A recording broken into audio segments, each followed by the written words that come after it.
ওয়াইদা কিলা লাহুম তাআলাউ, যখন তাদেরকে বলা হলো তোমরা আসো আমাদের সাথে যুদ্ধ করো, তারা বলল ক্বালু লাউ না'লামু কিতালান লাত্তাবা'নাকুম, মুনাফিকরা বলল যদি আমরা জানতে পারতাম যে আপনারা যুদ্ধের জন্য যাচ্ছেন তাহলে তো আমরা আপনাদের সাথে যেতাম, কিন্তু বিষয়টা তো এরকম না, আপনারা বাস্তবে যুদ্ধ করতে যান না, আপনারা নিজেকে ধ্বংস করার জন্য যাচ্ছেন। পিছন দিক থেকে খালিদ বিন ওয়ালিদ রাদিয়াল্লাহু আনহু, যে তিনি মুশরিকদের সাথে ছিলেন, ইসলাম গ্রহণ করেননি, যে পুরো আরবে একজন সুপ্রসিদ্ধ যোদ্ধা ছিলেন, তিনি তার বাহিনী নিয়ে এই গিরিপথ দিয়ে মুসলমানদের পিছন থেকে আক্রমণ করে দিলেন। কেমন করে তারা সফল কাম হতে পারে, অথচ রাসূল সাল্লাল্লাহু আলাইহি ওয়াসাল্লাম তাদেরকে আল্লাহ রাব্বুল আলামিনের দিকে আহ্বান করছেন। আওয়ালাম্মা আসাবাতকুম মুসিবাতুন ক্বাদ আসাবতুম মিসলাইহা, হে মুসলমানের দল, একই কথা যে যখন তোমাদের ওপর আল্লাহ তাআলার পক্ষ থেকে একটি মুসিবত আর বিপদ আসলো, যার দ্বিগুণ বিপদ তোমাদের পক্ষ থেকে মুশরিকদেরকে গ্রাস করেছিল বদর যুদ্ধ,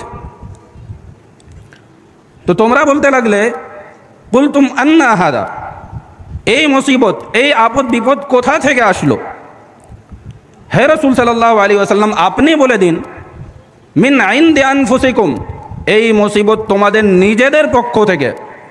ইন্নাল্লাহা আলা কুল্লি শাইইন কাদির, আর আল্লাহ সুবহানাহু ওয়া তাআলা প্রত্যেক বিষয়ে ক্ষমতাবান। এই আয়াতের মধ্যে যে মুসিবতের কথা বলা হলো, বিপদের কথা বলা হলো, তার উদ্দেশ্য হলো উহুদ যুদ্ধে অনেকজন মুসলমান মারা গিয়েছেন,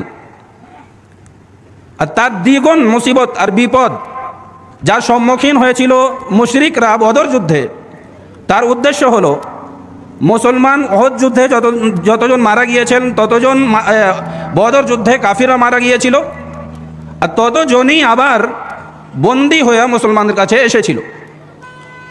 ওই দিকেই ইশারা করে আল্লাহ সুবহানাহু ওয়া তাআলা বলেন যে তোমরা নিরাশ হয়ে যাচ্ছ, তোমরা জিজ্ঞাসা করছো এই মুসিবত আমাদের ওপর কোথা থেকে আসলো, তোমরা জানো না যে তোমরা রাসূল সাল্লাল্লাহু আলাইহি ওয়াসাল্লামের নাফরমানি করে বসেছিলে উহুদ যুদ্ধে, তার কারণে তোমাদের উপরে এই মুসিবত এসেছিল। এই নাফরমানি কি ছিল ইনশাআল্লাহ আসবে, যখন আমি আলোচনা করব যে উহুদ যুদ্ধের ফলাফল কি ছিল, তখন বোঝা যাবে যে তার ফলাফল কি ছিল আর মুসলমানগণ এই যুদ্ধের মধ্যে কি ভুল করে বসেছিলেন। তো উহুদ যুদ্ধের কারণ মূলত বদর যুদ্ধের সাথে সম্পৃক্ত।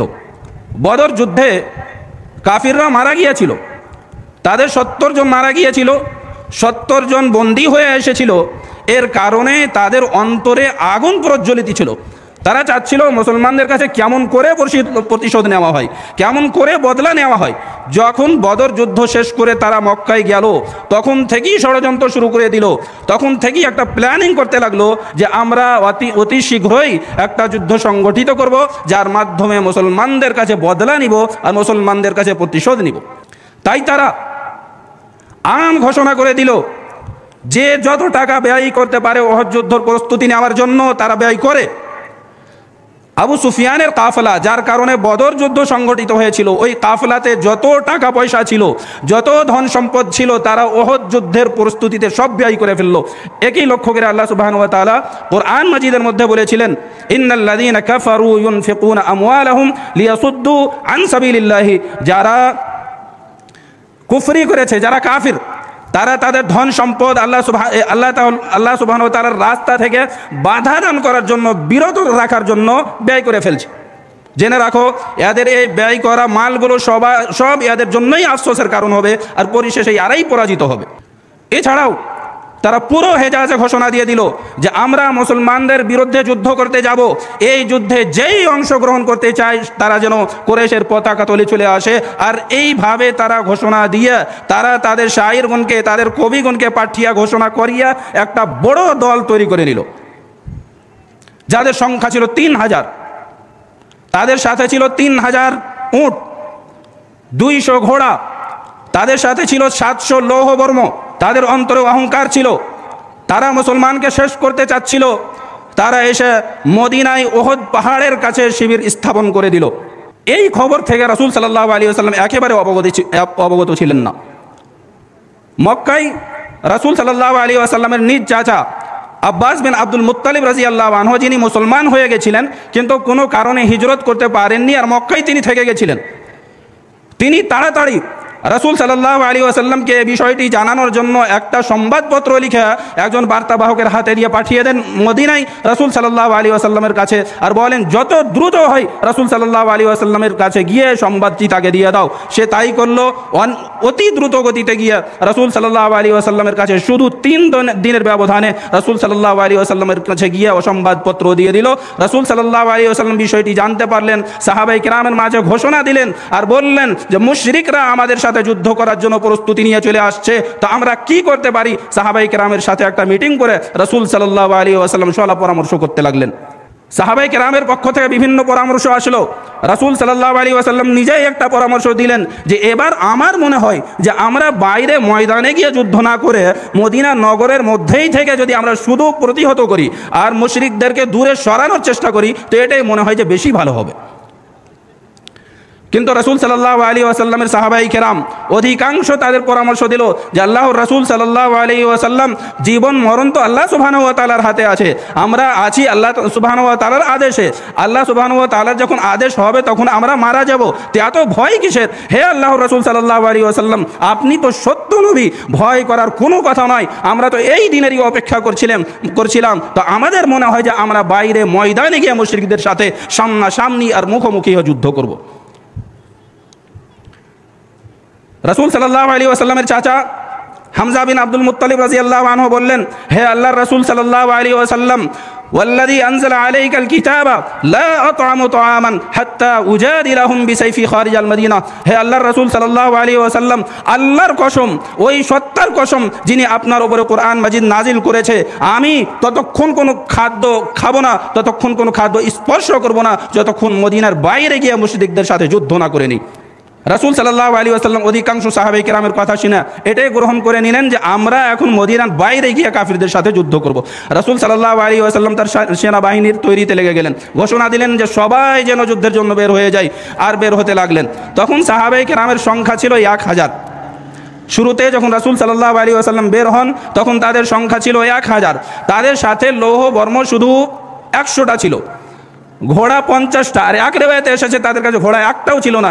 এই হিসেবে খালি হাত নিয়ে সাহাবায়ে কেরাম মুশরিকদের সাথে যুদ্ধ করতে ময়দানে চলে যাচ্ছেন। এক পর্যায়ে গিয়ে রাস্তায় আব্দুল্লাহ বিন উবাই বিন সালুল, যে মুনাফিক ছিল, মেন সময় যখন মুসলমানরা শত্রুদের সামনে চলে গেল, শত্রুদের দর মুসলমানকে দেখছিল, মুসলমানরা শত্রুদেরকে দেখছিল, এই সময়ে গিয়া আব্দুল্লাহ বিন উবাই বিন সালুল তার 300 জন সাথীদেরকে নিয়ে মুসলমানদের বাহিনী থেকে আলাদা হয়ে গেল, তাদেরকে ডাকা হলো। আল্লাহ সুবহানাহু ওয়া তাআলা এই দৃশ্যটা কোরআন মাজিদের মধ্যে বলেছেন যে ওয়ামা আসাবাকুম ইয়াওমাল তাকাল জামআনি ফাবিইযনিল্লাহি ওয়া লিয়ালামুল মুমিনিন। আল্লাহ সুবহানাহু ওয়া তাআলা বলেন, হে মুসলমানগণ, তোমাদের উপরে যা মুসিবত এসেছিল উহুদ যুদ্ধের দিন, এটা তো আল্লাহ সুবহানাহু ওয়া তাআলারই অনুমতিতে ছিল, আর এই জন্য ছিল যে আল্লাহ সুবহানাহু ওয়া তাআলা যারা প্রকৃত মুসলমান তাদেরকে যেন জানতে পেরেন যে কারা সহি অর্থে মুসলমান।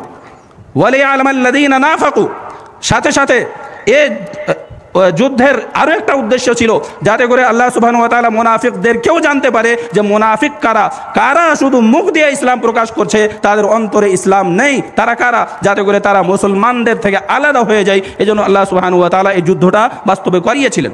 ওয়া ইযা কিলা লাহুম তাআলাউ, যখন তাদেরকে বলা হলো তোমরা আসো আমাদের সাথে যুদ্ধ করো, তারা বলল ক্বালু লাউ না'লামু কিতালান লাত্তাবা'নাকুম, মুনাফিকরা বলল যদি আমরা জানতে পারতাম যে আপনারা যুদ্ধের জন্য যাচ্ছেন তাহলে তো আমরা আপনাদের সাথে যেতাম, কিন্তু বিষয়টা তো এরকম না, আপনারা বাস্তবে যুদ্ধ করতে যান না, আপনারা নিজেকে ধ্বংস করার জন্য যাচ্ছেন।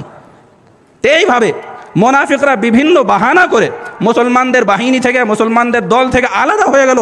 তারা বলল যে আমরা জানি না যে আপনারা যুদ্ধ করতে যাচ্ছেন। তারা আসলে চাচ্ছিল যে মুসলমানদেরকে দুর্বল করে দেয়, মুসলমানদের অন্তরকে কমজোর করে দেয়, আর শত্রু বাহিনীকে দৃঢ় করে দেয়। এ উদ্দেশ্যে তারা ওইখানে মুসলমানদের বাহিনী থেকে আলাদা হয়েছিল। রাসূল সাল্লাল্লাহু আলাইহি ওয়াসাল্লামের যারা সত্য সাহাবায়ে কেরাম ছিলেন, যাদের অন্তরে বাস্তবে ঈমান ছিল, ইসলাম ছিল, তারা বলল হে আল্লাহর রাসূল সাল্লাল্লাহু আলাইহি ওয়াসাল্লাম, আমরা যাব আর মুশরিকদের সাথে যুদ্ধ করব। রাসূল সাল্লাল্লাহু আলাইহি ওয়াসাল্লাম 700 সাহাবায়ে কেরামকে নিয়ে মুশরিকদের সামনে চলে গেলেন যুদ্ধ করার জন্য।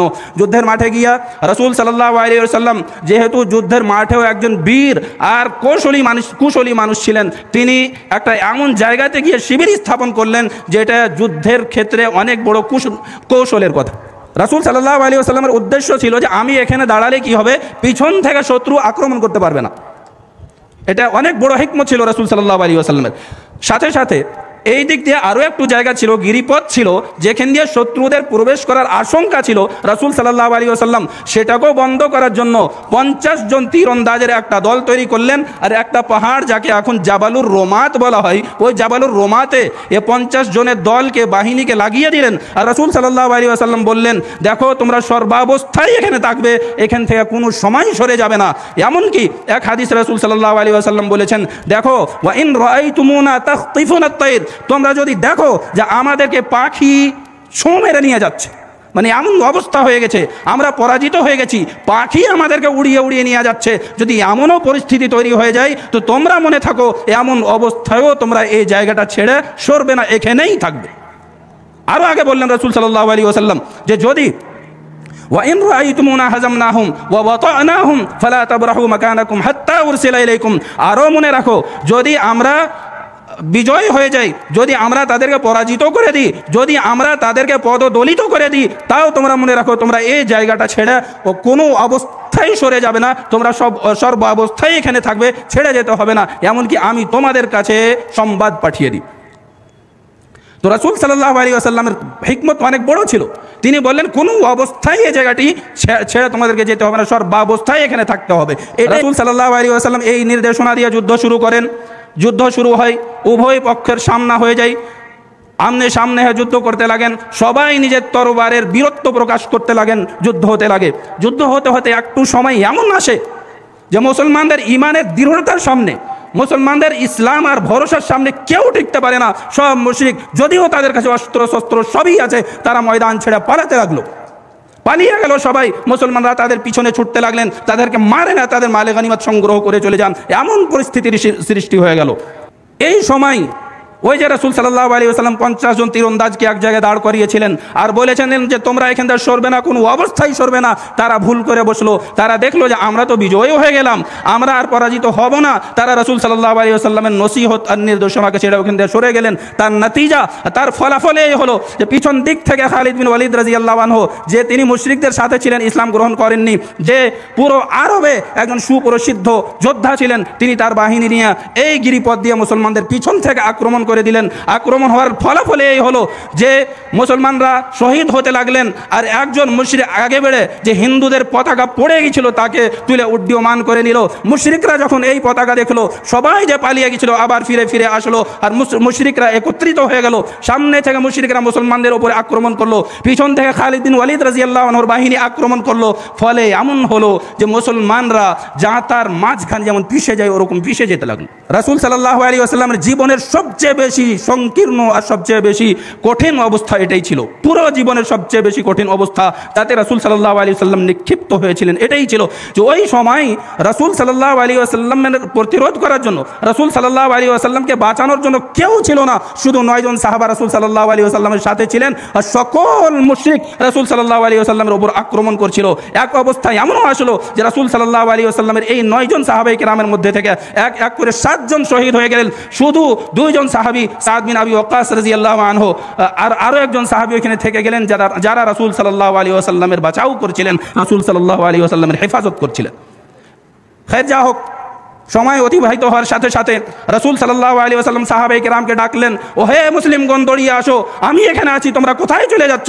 রাসূল সাল্লাল্লাহু আলাইহি ওয়াসাল্লামের আওয়াজ শুনে সকল মুসলমান যারা এদিকে ওদিকে বিক্ষিপ্ত হয়ে গেছিল রাসূল সাল্লাল্লাহু আলাইহি ওয়াসাল্লামের কাছে একত্রিত হতে লাগলো। সবাই একত্রিত হয়ে গেল।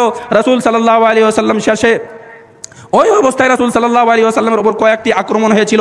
একজন রাসূল সাল্লাল্লাহু আলাইহি ওয়াসাল্লামের উপর এমন আক্রমণ করলো, পাথর চালিয়ে মারলো যে রাসূল সাল্লাল্লাহু আলাইহি ওয়াসাল্লাম তার পশ্চাৎ দেশের উপরে পড়ে গেলেন। রাসূল সাল্লাল্লাহু আলাইহি ওয়াসাল্লামের সামনের রুবাইদাত ভেঙে গেল। রাসূল সাল্লাল্লাহু আলাইহি ওয়াসাল্লামের নিচের হোঁট কেটে গেল। আরও একজন আক্রমণ করলো রাসূল সাল্লাল্লাহু আলাইহি ওয়াসাল্লামের উপরে। রাসূল সাল্লাল্লাহু আলাইহি ওয়াসাল্লাম বলেন যে এই আক্রমণের প্রভাব আমি 1 মাস পর্যন্ত অনুভব করেছি। ওই সময় রাসূল সাল্লাল্লাহু আলাইহি ওয়াসাল্লামের উপর আরও একজন আক্রমণ করলো।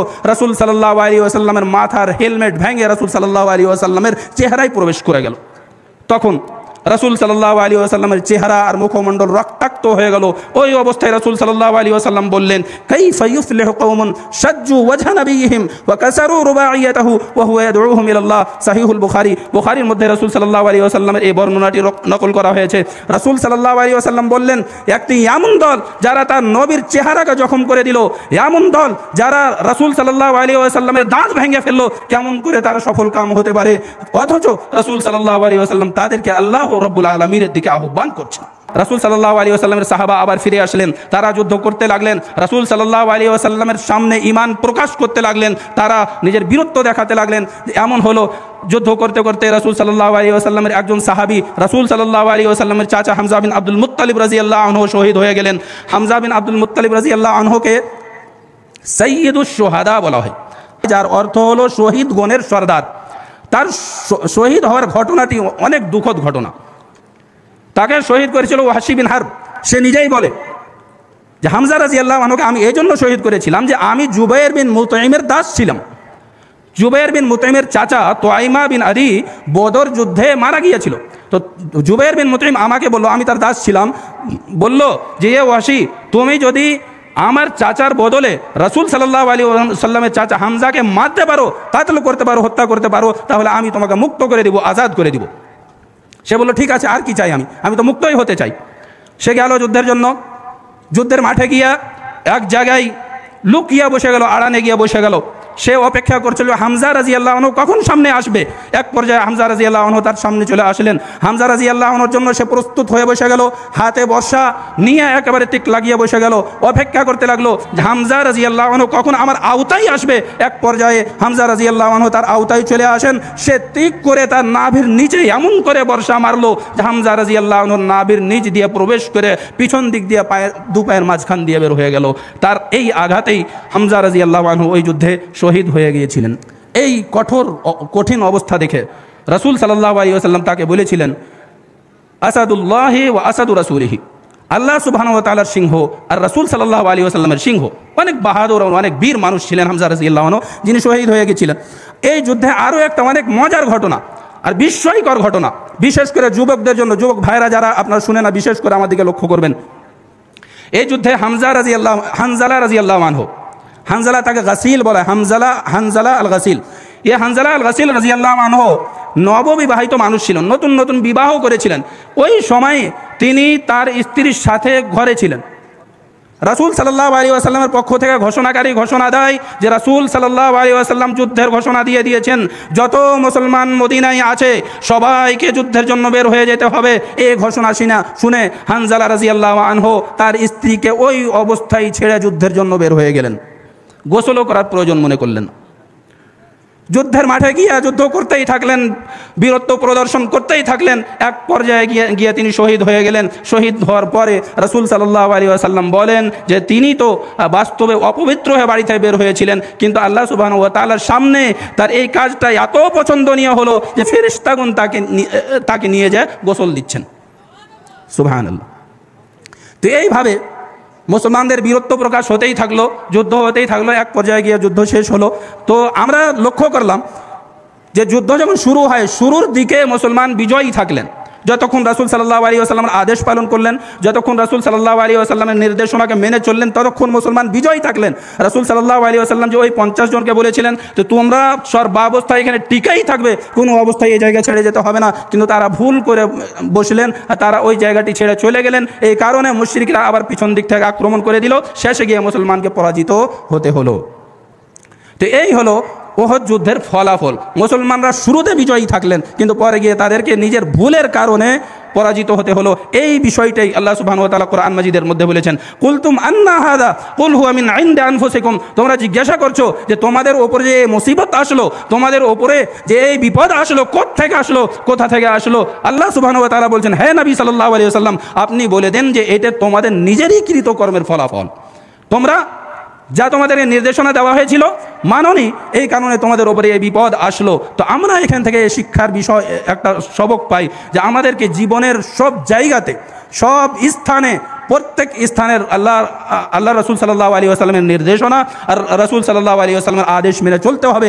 আমরা যতদিন রসুল সাল্লাল্লাহু আলাইহি ওয়াসাল্লামের আদেশ মেনে চলবো ততদিন সফল কাম থাকবো। আর যখনই রসুল সাল্লাল্লাহু আলাইহি ওয়াসাল্লামের নির্দেশনা ছেড়ে দিব, যখনই রসুল সাল্লাল্লাহু আলাইহি ওয়াসাল্লামের সুন্নাত ছেড়ে দিব, যখনই রসুল সাল্লাল্লাহু আলাইহি ওয়াসাল্লামের হেদায়েত ছেড়ে দিব, তখন আমরা আর সফল কাম হতে পারবো না। আমরা পরাজিত হয়ে যাব, আমরা নত হয়ে যাব, দুনিয়াতে আমাদের কোনো ভ্যালু থাকবে না। আর এটাই আমরা এখন বর্তমান বিশ্বে দেখতে পাচ্ছি। তো এই যুদ্ধে যা ফলাফল হলো, এই ফলাফলের পিছনেও আল্লাহ সুবহানাহু ওয়া তাআলা অনেকগুলো হিকমত ছিল। সর্বপ্রথম হিকমত এই ছিল যে যাতে করে মুসলমান এই বুঝতে পারে যে আমরাকে প্রত্যেক জায়গায় রসুল সাল্লাল্লাহু আলাইহি ওয়াসাল্লামের হুকুমের আনুগত্য করতে হবে। আরও হিকমত ছিল যে যদি প্রত্যেক যুদ্ধে মুসলমানরা বিজয় হয়ে যায় তো মুসলমানদের মধ্যে অহংকার চলে আসবে, মুসলমানদের মধ্যে এক প্রকারের তাকাব্বুর চলে আসবে। এই কারণে আল্লাহ সুবহানাহু ওয়া তাআলার হিকমত এই কথার দাবি করলো যে কোনো সময় এদেরকে পরাজিত হতে হবে।